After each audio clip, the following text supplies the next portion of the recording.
तो दोस्तों नमस्कार। आज हम पढ़ेंगे हिंदी वर्णमाला, जिसमें से पढ़ेंगे व्यंजन। स्वर हम आपको पहले पढ़ा चुके हैं। स्वर और व्यंजन पढ़ने से पहले थोड़ा सा पढ़ लेते हैं। भाषा की सबसे छोटी इकाई ध्वनि होती है और ध्वनि के ही लिखित रूप को वर्ण कहते हैं।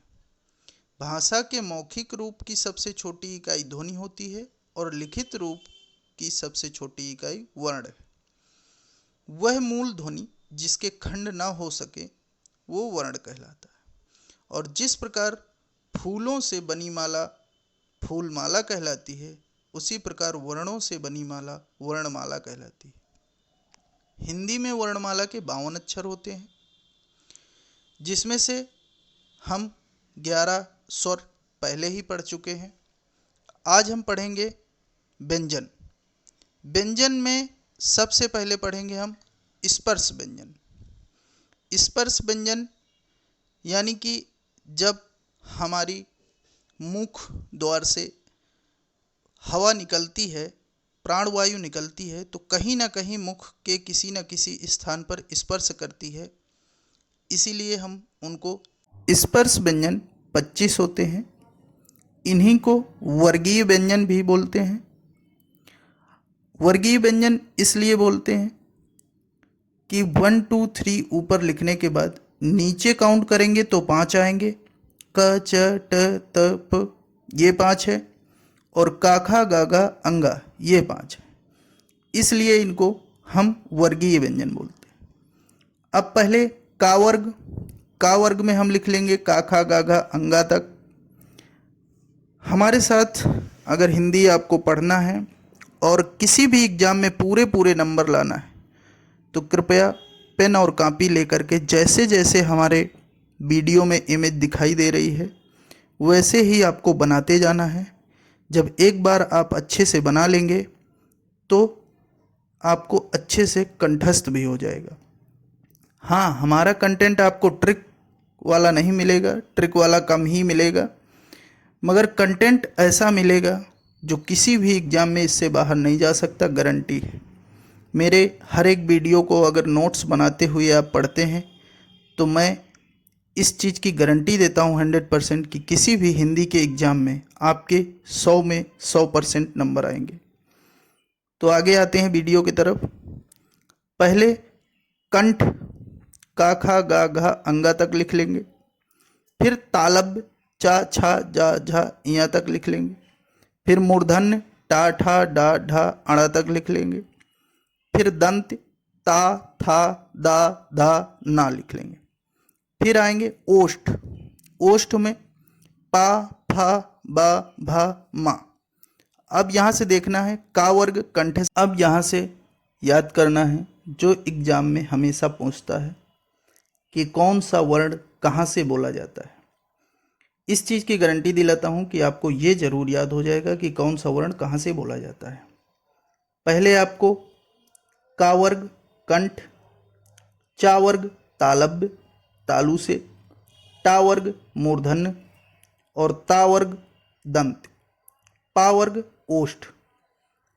अब आपको जैसे का वर्ग चा वर्ग टा वर्ग और ता वर्ग पा वर्ग लिखा है, उसी का वर्ग के आप सामने के लिखिए, चा वर्ग के सामने टी लिखिए, टा वर्ग के सामने एम लिखिए और ता वर्ग के सामने डी लिखिए और पा वर्ग के सामने ओ लिखिए।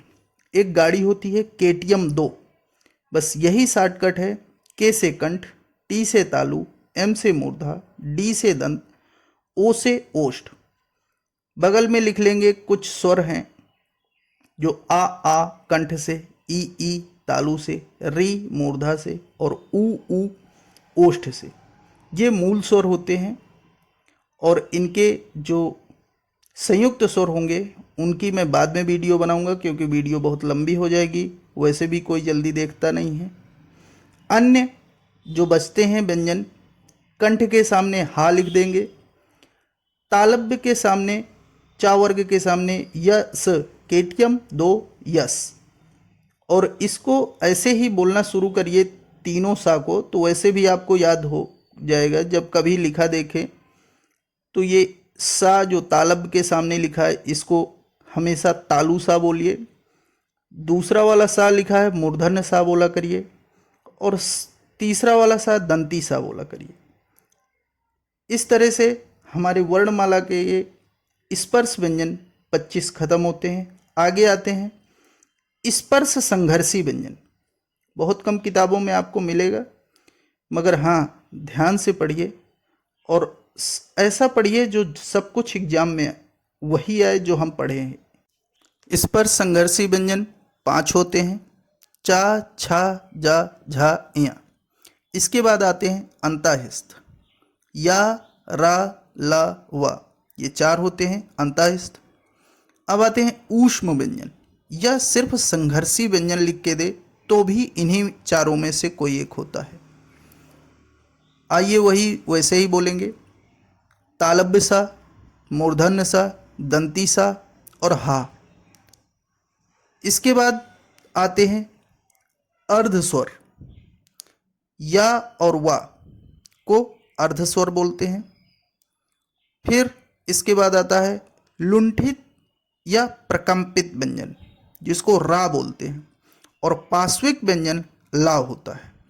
आपको यहाँ पर इस तरह से याद करना है कि ला लुंठित नहीं होता, तो फिर कौन होगा? रा होगा। हा को हम स्वरयंत्रमुखी या काकल्य व्यंजन भी कहते हैं। फिर 2 व्यंजन आते हैं उत्क्षिप्त या द्विगुण या ताड़नजात, जो डा के नीचे बिंदी और ढा के नीचे बिंदी होती है।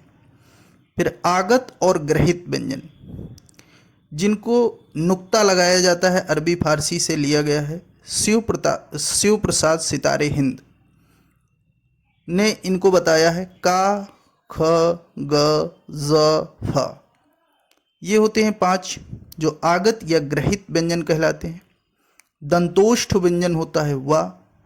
वर्तस्य ध्वनि, वर्तस्य ध्वनि याद करना है सरल, स, र, ल, सा, र, ल, दंती सा, रा, प्रकंपित रा, और ला, पार्श्विक ला।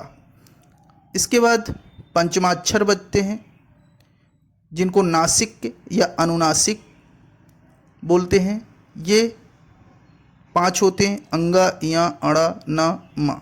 बस अब वीडियो ज़्यादा आगे नहीं बढ़ाते हैं। अगले वीडियो में मैं आपको अघोष, सघोष, अल्पप्राण और महाप्राण ऐसे बताऊंगा, ऐसी ट्रिक से बताऊंगा कि 100% याद हो जाएगा। इन व्यंजनों के वीडियो को 1 बार या 2 बार देख लीजिएगा और अपने हाथ से नोट्स बनाते जाइएगा। गारंटी देता हूं कि आप कोई भी क्वेश्चन एग्जाम में गलत नहीं करेंगे, और 100% गारंटी देता हूं कि जो आपको हमेशा परेशान करता है अघोष, सघोष, अल्पप्राण, महाप्राण, उसके लिए मैं अगला वीडियो बना दूंगा, उसमें 100% याद हो जाएगा। नमस्कार, थैंक यू। लाइक और सब्सक्राइब करें।